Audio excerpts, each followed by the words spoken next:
Uh-oh. Hey, everyone. So I am super excited to be starting and kicking off my summer interview series today.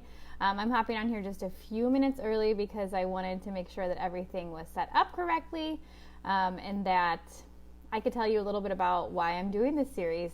I will be honest. So yesterday I had this idea in the morning that I wanted to bring along professional people who love what they do, but have learned how to live an integrated life. And what does an integrated life mean? An integrated life means that you're doing what you love, but you're doing it in a way that you have time freedom, you have flexibility, and you are utilizing your passions combined with your profession.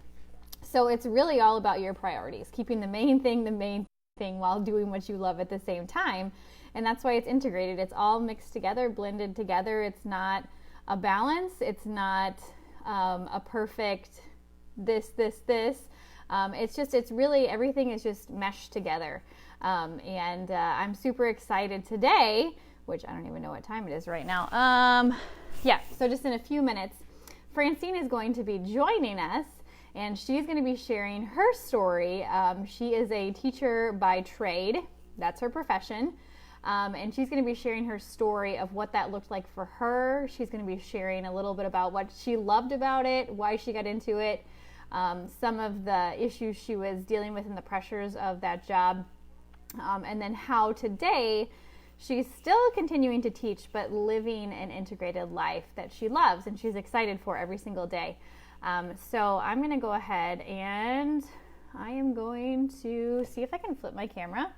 I tried this earlier and it's not letting me do it. So I don't know, maybe we can do that once I get on there. We'll see. This is our first. Hey, Francine. Okay, you're on here. Great. So what I'm going to do, first I'm going to share this. No, okay. I'm going to invite you on here, and Francine's going to introduce herself, and we will get started just a little bit early today. Does that sound good with everybody? Like I said, I'm super excited for this. It all came together really fast, and I have some amazing people lined up for you over the next couple months, actually. So super excited. But with that, I'm going to bring Francine on. There you are. Okay. Oh, it won't let me add you. Allow reviewers to request join. Okay, so let's see. I can see my mom on here. I can see you on here, Francine, but it doesn't have an add button. Let's see. Is your profile public? I'm not sure. That might be one of the things. Oh, there we go. Okay, now you're there. Awesome. So let me do this. Nope. Okay. Hey, Francine. Yay! There it goes. I didn't turn my phone sideways though, since you said you couldn't do yours. So anyway, I keep turning it sideways, and it tells me it won't do it. That's okay. I'll just be like a little angel or the devil up on your shoulder. That's totally fine. I love it. Yeah. Well, thank you. I'm so excited to be able to talk to you today. Yeah. Are you hearing an echo? A little bit, yes. A little bit. Okay. I can hear myself talk. I'm better now on my end. So. Okay. You're not echoing. Okay. So I will slowly ask a question and I'll be quiet. Okay. Sounds good. Okay. So Francine, if you could just tell us a little bit about your professional training and how you got started. Sure. So yes, I'm Francine, and I live in Missouri, in case that's of interest to anybody, which is really cool because Chelsea's in California now, so it's awesome that we get to do this. So my background, I know you particularly pointed out teaching, Chelsea, but my background is actually, I did some teaching in more of a non-traditional sense. My professional background is actually in criminal justice and psychology. So very diverse. For the longest time, I thought I wanted to be like a probation and parole officer. I have no idea why. I just did. And then I've always loved understanding, why people think the way they do, why I do the things I do. So psychology was just natural. And my first job out of college was for the Department of Social Services. I was actually one of the people who would investigate child abuse and neglect reports, which until I had children of my own, I've loved. I just felt like that was very valuable and purposeful, and I got to help a lot of people. I look back on that now, though, and it kind of is frightening that here this, 21-year-old woman with no children of her own was making decisions about, things that involve families. But anyway, and then I started to have children, and then I was really struggling with being able to be objective as to why, people committed abuse and neglect and that kind of thing. So luckily, though, through my job, one of the things I was able to do was write programs for different agencies from time to time in our town. And one of the programs that we actually wrote was a school social work program for the school district. And so I left my job with social services and hopped over to the schools where I was for 19 years. And so my job there was to meet with families of children and kind of work with them before there was a need for any other outside agencies to get involved. And I got to do a lot of education with teachers about how to identify things like abuse and neglect, how to work with families who were struggling with things like addiction and domestic violence and mental illness. So my psychology background really came in. It was during that time that I went back to school and got my master's degree in school psychology, and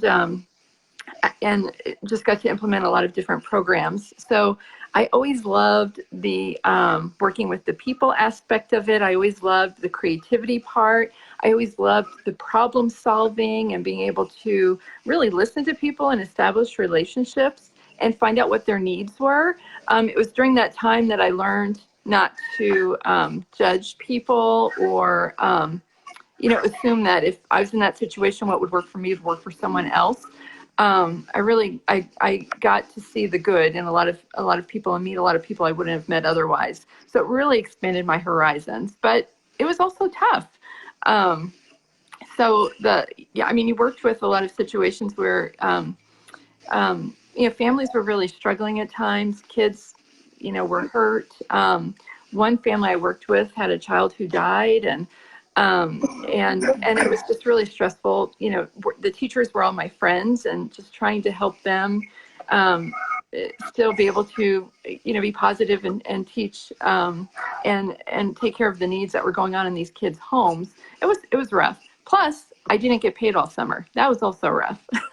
So because I was not a certified teacher. So I loved my job, loved everything about it, except it was rough in the summer. And so as a result, I was also a single mom for a good chunk of this time too. So I, luckily, because of my degrees, had flexibility to do different things, consulting. One time I was working 8 different jobs. I was doing some things with Big Brothers Big Sisters and teaching college classes online. I kind of always thought that college teaching gig was going to be my retirement plan, and then something else came up, what I'm doing now. I was screening and licensing foster and adoptive parents. At one time, I worked at this really cute Hallmark store. Anyway, there was a lot of stuff that was going on, but it all took me. It still took my attention away from my kids, and it wasn't income that was steady. It was very it fluctuated a lot, depended on state budgets, different agencies, what they were able to do, and that kind of thing. So anyway, all that kind of led me to where I am now. That's great. So you shared some frustrations, you shared some loves. So what is it that really helped you transition to what you do now? Mm-hmm. And how does that work for you? Right.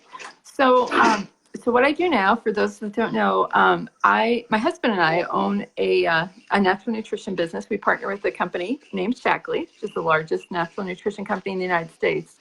And I was a Shaklee customer for about 20 years. So I was very familiar with the company, very comfortable with the quality of the products and the standards, and just unparalleled.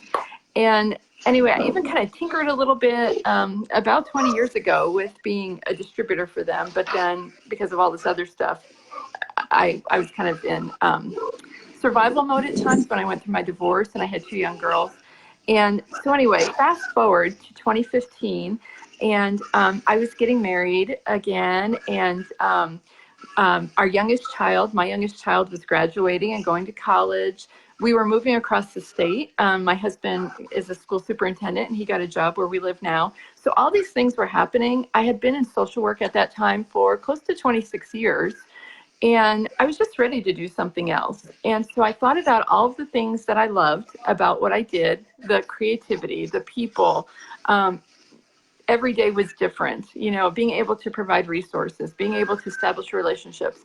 I thought about all that stuff. And then I thought about all the things I didn't like, not being in charge of my own schedule, having income that I couldn't control.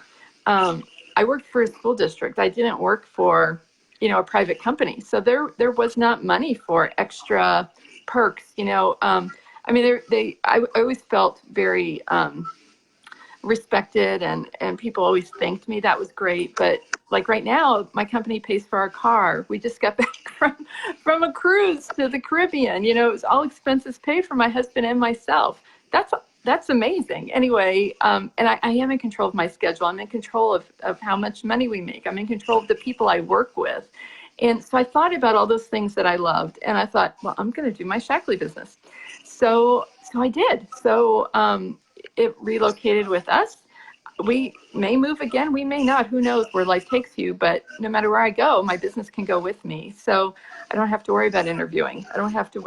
I'm almost 52, and I was just talking to somebody else who was looking for another job who's about the same age as I am, and she was having trouble finding work because I don't think they said it to her in this manner, but basically she's kind of getting too old to hire. I'm like, really? At 52?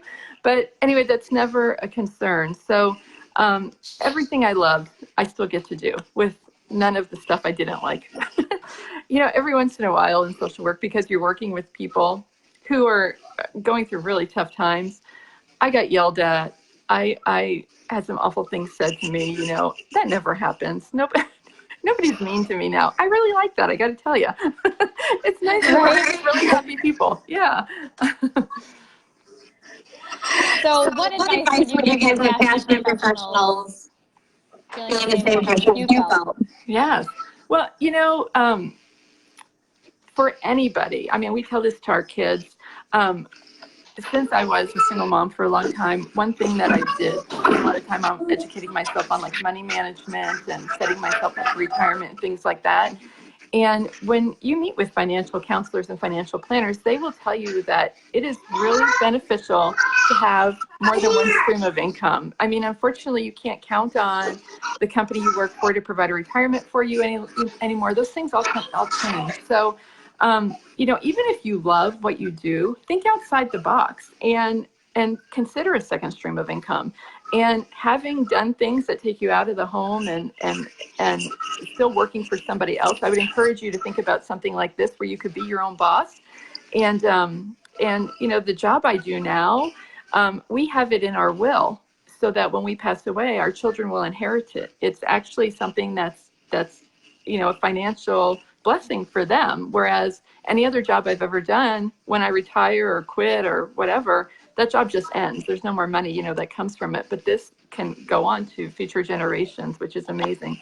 So yeah, just think outside the box. And one thing I was worried about was that I would waste my degree. And I hear that a lot. Well, I went to school to be a speech therapist, or I went to school to be a nurse, or whatever. You will not waste your degree. I guarantee it.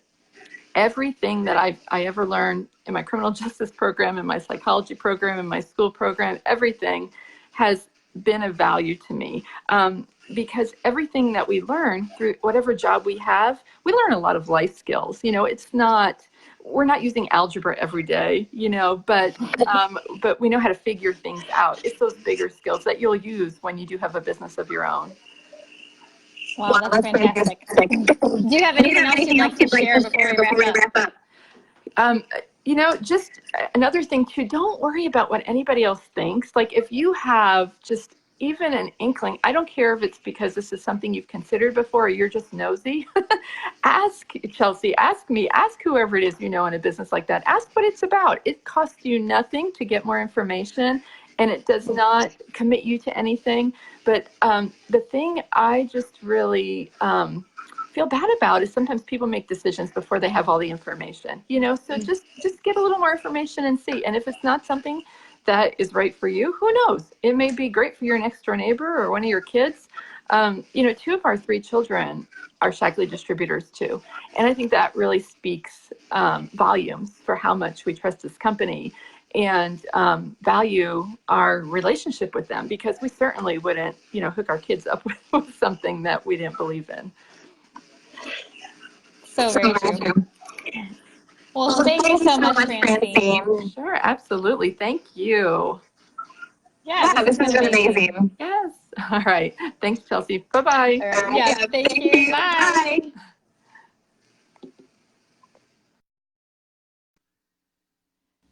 Okay, let's see if the echo is still there. Is the echo still there, guys? I'm going to have to look. If you know how to reduce the echo on live videos where you're interviewing someone, let me know. I'm going to be searching for it. But I really love what Francine said about everything we learn in our lives, for, whether it's how we've been educated or what we've done on our own for our personal growth journey. All of it culminates, and we use it all the time. Like she said, we may not use algebra all the time, but the skills that we learned of how to figure out things when we don't know the answer is such a powerful concept. And that's why I'm a huge proponent for personal development and personal growth. And I would just like to pose this question to you today as we wrap up here. Do you have a personal growth plan? Do you know how you are going to grow yourself over the course of this year, next year? If not, I would encourage you to do so. If you don't know where to start, an amazing book is John Maxwell's 15 Invaluable Laws of Growth. If you would like to dive into that book with a guide, I'm going to be leading a study starting on June 20th of this book. It's going to be a mastermind group. It's completely free for you. All you need to do is get the book and read the book, and we'll be walking through that. So that's a great place to start to have your own plan of personal growth, because the crazy thing is, so I was just reading last night, and I underlined this in the book, that this quote that was talking about, let's see, so it's from James Allen's As a Man Thinketh. He said, people are anxious to improve their circumstances, but are unwilling to improve themselves. Therefore, they remain bound. So I would just encourage you that if you are not satisfied with something in your life, any area, that you have the power to change that through your own growth. You can only go as far as you can grow. And so I would just encourage you that if you've never thought about personal development before, now's the time. There's no better time to start than now. Comment below if you would like a link to join my mastermind group on the 15 Invaluable Laws of Growth, and I'm happy to do that with you. Thanks so much, and you can expect to see us tuning in on next Tuesday, same time, and I will have another amazing professional lined up for you to share their story of how they're living an integrated life that they love. Take care, guys.